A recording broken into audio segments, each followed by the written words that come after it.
bonsoir tout le monde. Bienvenue dans l'émission préférée nous, les non-dits de la leçon. Avant de lancer l'émission après-midi, moi j'ai une invitation spéciale pour me faire à nous chaque. Moi fête dans mois mars et année ça, je pas décidé célébrer anniversaire moi pour compte moi. Moi j'ai visité centre d'accueil Carrefour qui accueille près de 200 personnes qui vivent dans un état qui est déplorable. Infirmerie en vide, dépôt alimentaire en vide. Nous avons organisé une clinique mobile pour eux, soit pendant un jour ou bien un week-end, et puis profiter de quoi pour manger et aider à joindre, même si son petit matelas pour être capable de dormir. Nous ne pouvons pas réaliser le projet ça pour nous. Nous avons besoin de la prière, nous avons besoin d'aide. Ou même qui fait dans le mois mars, nous invitez à célébrer l'anniversaire avec moi. Ou même qui pas fait dans le mois mars, ou capable toujours participer et rendre le programme ça un succès. Ou pas besoin en Haïti ni rester Carrefour pour ça, ou seulement entrer en contact avec nous dans le numéro qui est affiché ou bien contacter nous directement sur la plateforme Mediaset là et puis nous va faire suivi ensemble. Moi compter sur aide ou collaboration avec sponsor. Merci déjà. Ensemble nous capables d'aider ti moun sa yo qui n'ont besoin. Semaine ça nous allons étudier leçon 4. L'Éternel entend et il délivre. Psaume 34, verset 7. Quand un malheureux crie, l'Éternel entend et il le sauve de toutes ses détresses. En nous prier. S'il te plaît, Seigneur, bénis le moment ça que nous avons passé là. Que l'Esprit Saint soit capable d'agir puissamment et parler à cœur au nom de Jésus. Amen. Nous-mêmes, pas ici en Haïti, de souvent qu'on nous pose des questions ça que nous probablement pas jamais répondre. Comment malheureux fait vivre? Eh bien, la Bible la répond. Comment malheureux fait vivre? Les malheureux a crié, bon Dieu tendez. Si à réponse, bon Dieu malheureux vivre. Et ça même dans le texte là, c'est que bon Dieu pas seulement tendez tant que tout le monde tendez, mais il réagit, poser une action. Car le texte me dit, quand le malheureux crie, l'Éternel entend et il le sauve de toutes ses détresses. Bonne permission pour nous étudier le verbe là avec vous. Le verbe sauver, yacha dans l'hébreu, il veut dire libérer des troubles moraux, mentaux et spirituels. Ça veut dire les malheureux à crier, bon Dieu non seulement entendait, mais les sauver. Ça veut dire les libérer de tout problème qui a tracassé dans quel que soit domaine dans la vie. Mais comment malheureux fait vivre. Et c'est dans l'idée de ça que nous allons étudier leçon 4 là pendant ce maintenant, ce Dieu qui entend et qui sauve le malheureux quand il crie. Leçon ce maintenant a démarré avec le psaume 139. C'est l'un des psaumes les plus remarquables de l'Ancien Testament et c'est le plus grand psaume imprécatoire du psautier. C'est un psaume que nous connaissons déjà, que nous connaissons récité déjà et probablement qu'il y en a nous qui connaissent par cœur. Mais dans quel contexte psaume ça lui-même il était écrit? Ça qui t'a pris naissance avec un tel psaume, c'est que David t'a passé un moment extraordinaire. Il n'est pas bon, mais il était mauvais. Dans le sens que tu as des ennemis qui te voulaient tuer, qui te voulaient mettre fin dans la vie. Donc le psaume 139 est une prière contre ses ennemis. C'est-à-dire que David était opprimé par des ennemis impies. Il va faire poser trois actions en dans psaume. Premièrement, il va méditer sur sa joyeuse sécurité qu'il a en Dieu, verset 1 à 18. Il dit que il est en sécurité malgré l'autre monde qui a essayé de manger. Deuxièmement, il va prier pour destruction ennemi. Et ça fait psaume ça, c'est un psaume imprécatoire parce que David a prié pour destruction méchant qui a persécuté lui. Troisièmement, il va affirmer que il détourne des mauvaises voies, il choisit prendre le bon chemin et il demande bon Dieu pour son île pour est-ce que il fait un bon choix. C'est un psaume qui est particulier parce que c'est un psaume de relation. Il y a un jeu, il y a un tu, il y a un moins, il y a un ou en dedans somme ça. C'est comme si bon la parle avec bon Dieu personnellement. Et somme ça, il y a une richesse théologique en dedans. Parce que il présente l'omniscience de Dieu, l'omniprésence de Dieu, la souveraineté de Dieu et sa sainteté.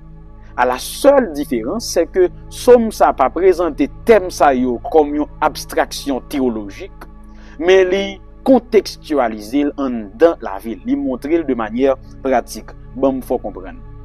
Lorsque David parlait de l'omniprésence de Dieu, ça veut dire bon Dieu qui est toujours là, il ne pas prendre comme un thème théologique, mais il dit que bon Dieu est toujours là avec lui, n'importe qui côté il y aller.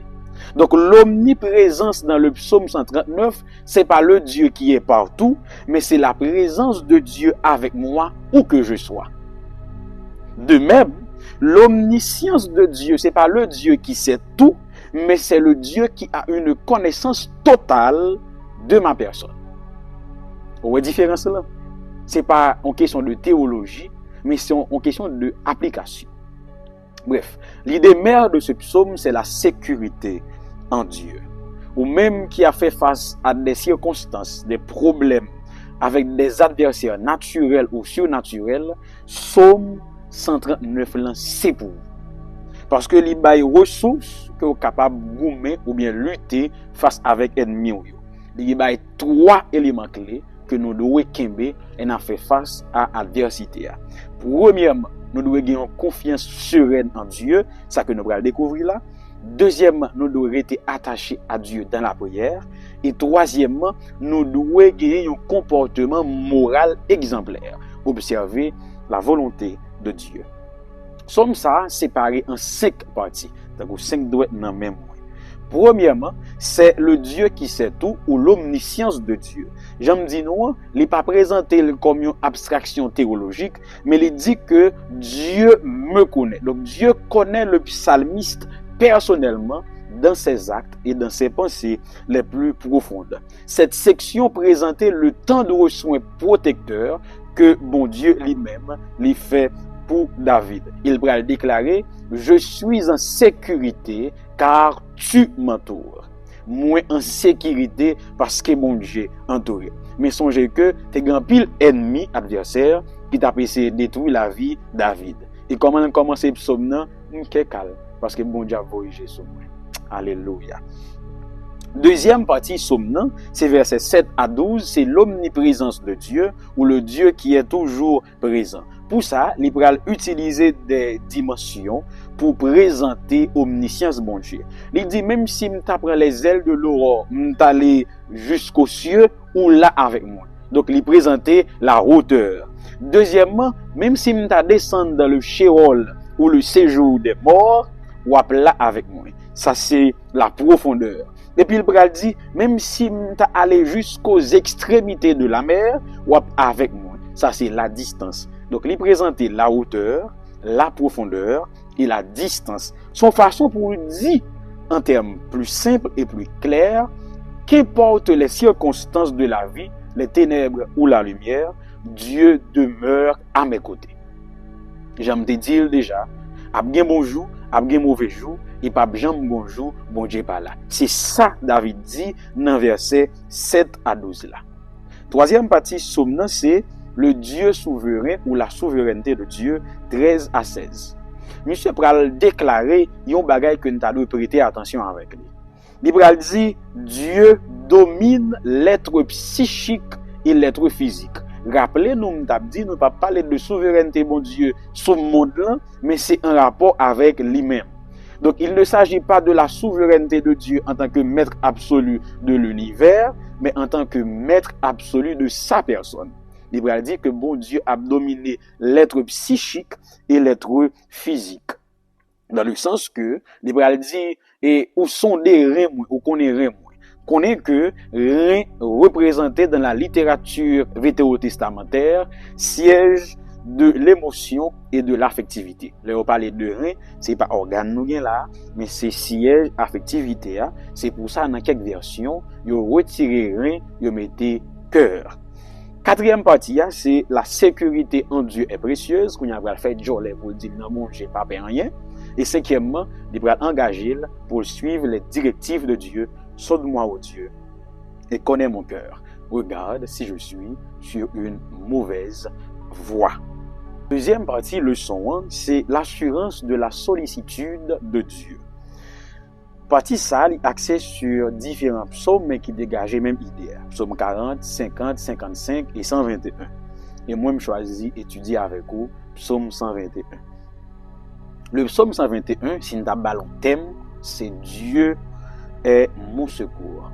Psaume ça, les sous-entend une situation d'incertitude qui est compensée par la confiance inébranlable en l'Éternel. C'est un psaume de pèlerinage. Ça s'appelle comme ça.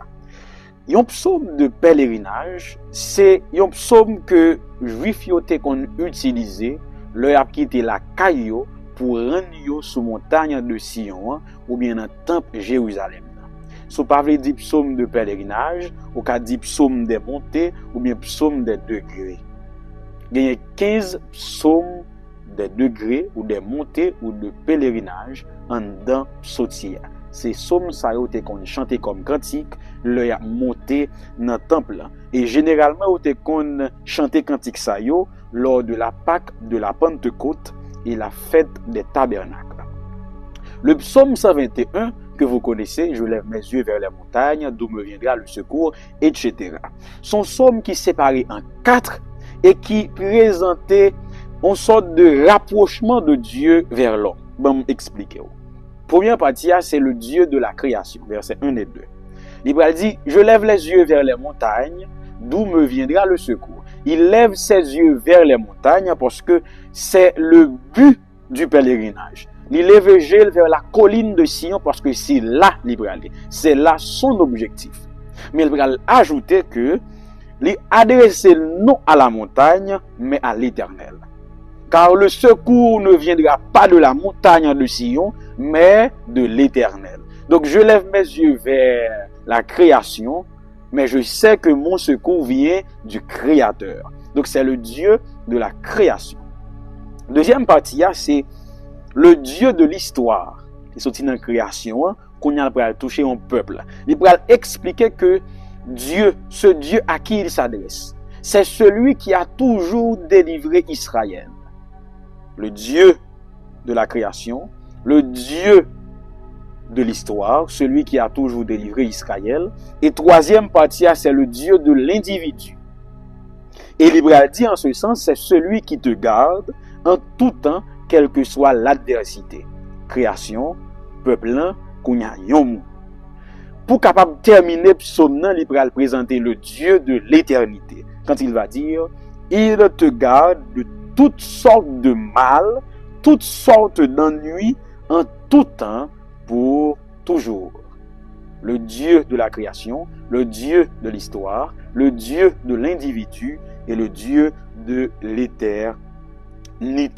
Il va utiliser pas mal d'expressions qui rapprochent l'Exode, comme ton ombre, c'est une façon pour capable référer à la colonne de nuée qui était symbolisée la présence de Dieu, qui t'a conduit le peuple d'Israël dans le désert.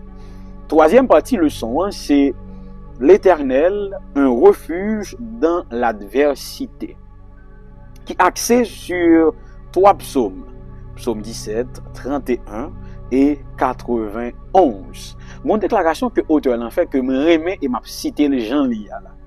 Il dit, si la foi ne fonctionne pas dans l'adversité, elle ne fonctionnera nulle part. Bon, mettez dans le créole, pas dans le baou. Donc on dit d'abord ici, c'est l'on en malais pour qu'on souvienne bons amis. Donc si l'on en malais, on n'a pas campé avec vous, pas de jambes amis. Même j'entends, si l'on en adversité a un problème, ou pas qu'à compter sur la foi, ou pas qu'à compter sur secours l'Éternel, à quoi bon vous te servir mon Dieu?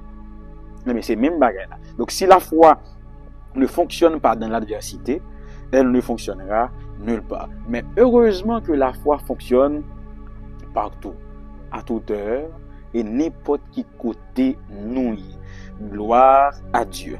Bref, le psaume 91, qui a des similarités avec psaume 31 et 17, auteur pour expliquer que il rencontrait pas mal de difficultés.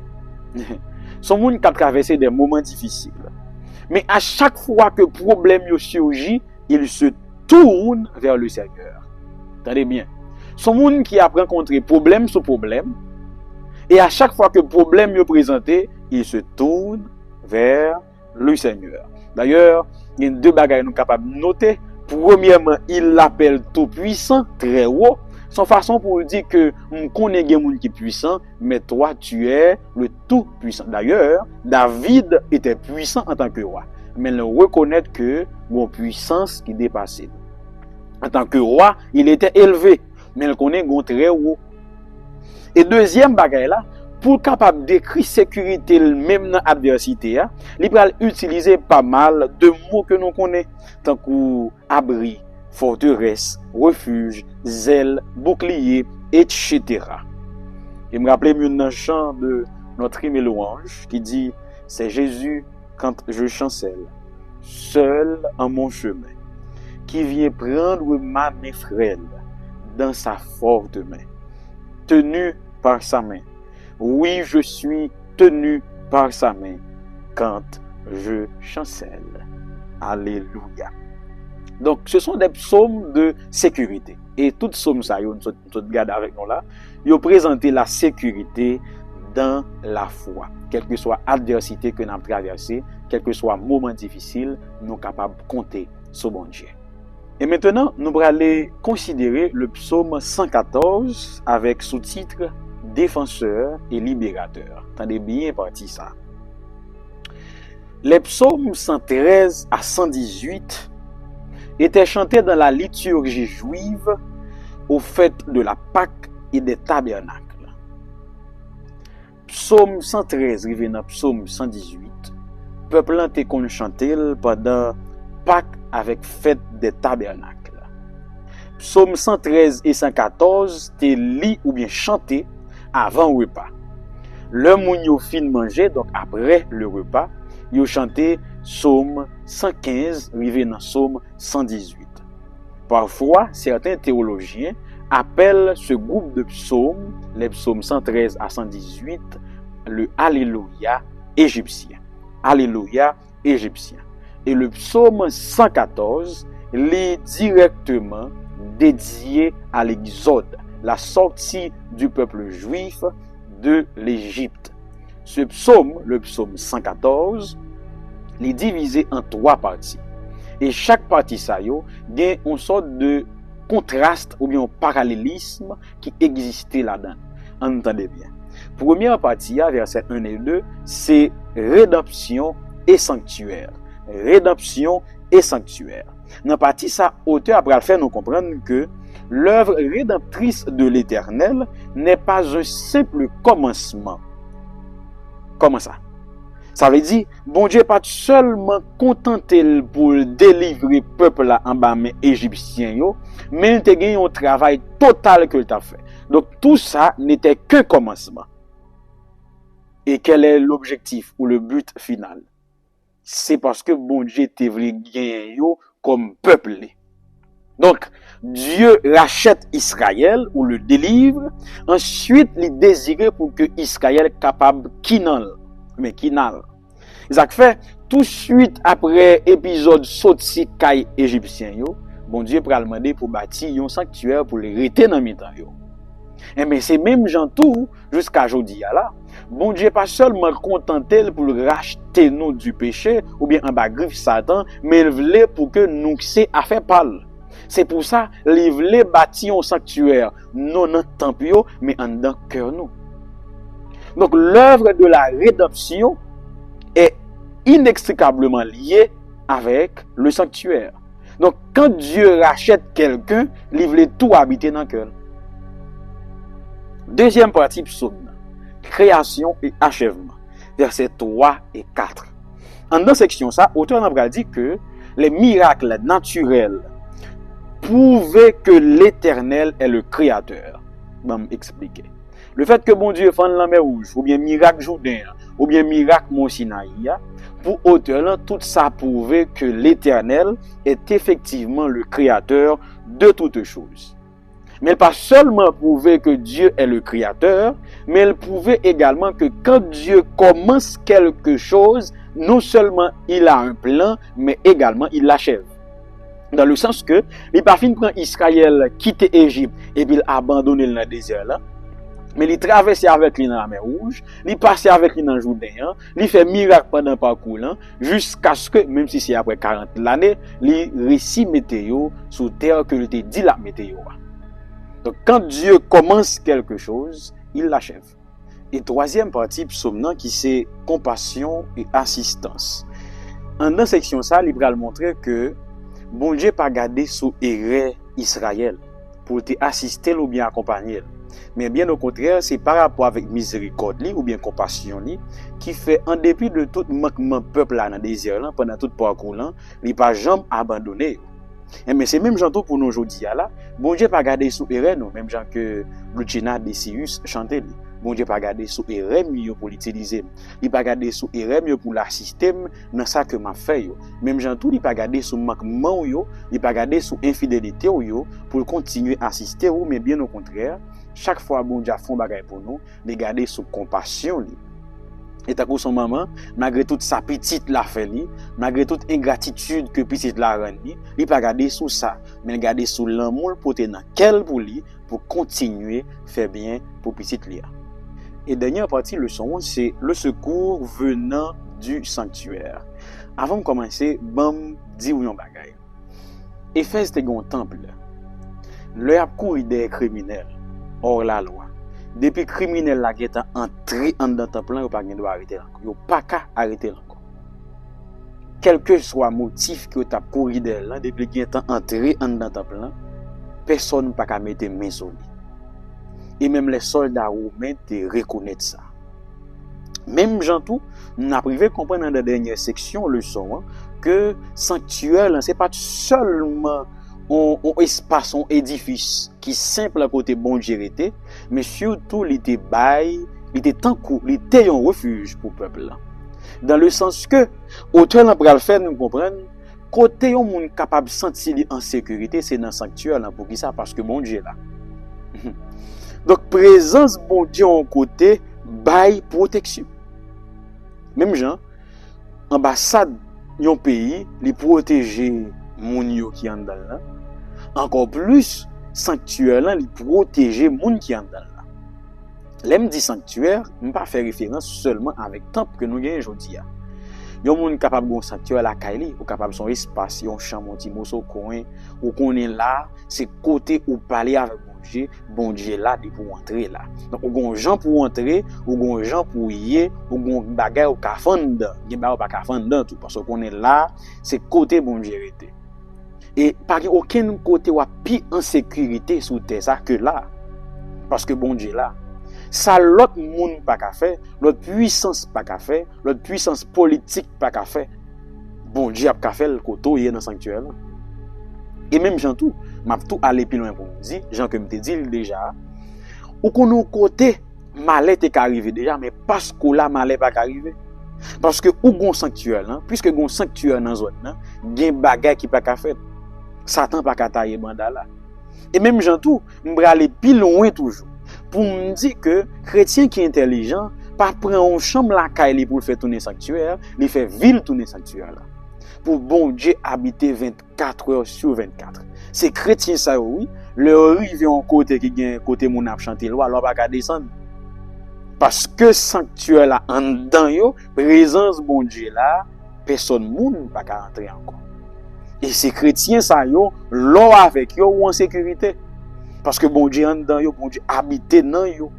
Donc sanctuaire là c'était plus qu'un lieu de rencontre entre Dieu et le peuple. C'était surtout un refuge. Et quand je parle de refuge, c'est côté un moun qui malade là, qui a joint une guérison. C'est moun qui affligé à qui a joint une consolation. Moun qui avec l'eau nangé à qui a joint une séché. C'est moun qui avec problème qui a joint une solution. C'est moun qui tourmenté à capable de joindre la paix pour l'esprit li. Et même moun qui rasé à tout, qui a joint une bénédiction pour lui servir. Et c'est moun qui te senti perdu à tout, capable de sentir li sauver, et même moun qui te ba en prise mauvais esprit ou bien Satan, a besoin de libération. C'est ça qui est un refuge. Là, on a parlé de sanctuaire là. Kounya, il y a deux questions pour nous poser. Premièrement, est-ce que effectivement, temple que nous bâtis aujourd'hui, nous faisons de yo un vrai sanctuaire? Dans le sens que c'est la maison de Dieu, mais également un refuge pour les hommes. Est-ce que la caillou, en tant que chrétien, a un sanctuaire? Est-ce que la caillou, c'est un sanctuaire? Ça, c'est la première catégorie de questions que nous sommes capables de poser. Mais question qui est plus importante, et m'a posé tête moi. Est-ce que moi-même, comme moi, non moi, tout être moi, c'est un sanctuaire? Ça veut dire, est-ce que bon Dieu était là? Et est-ce que moun qui n'entourent est capable de jouir de bénédiction que moi pour eux? La deuxième question encore plus importante, parce que nous connaissons une première question qui a commencé à lapider l'église, mais là, quand on a ces têtes nous pour lapider, les nous rendons compte que nous par temple l'Esprit Saint. Et voilà, c'était ça qui était le leçon aujourd'hui, leçon semaine, l'Éternel entend et il délivre. Continuez à voyer date d'anniversaire au nous, songez à fêter ensemble en mars si Dieu le veut. Si il y a plus de la plus bon, on peut aller même plus loin. Donc, à faire un abonnement pour les petits mondiaux. L'Éternel entend et il délivre. Bonne semaine à nous toutes. Avant de nous séparer, à nous prier. Merci Seigneur parce que tu as été là au cours de cette présentation comme toujours.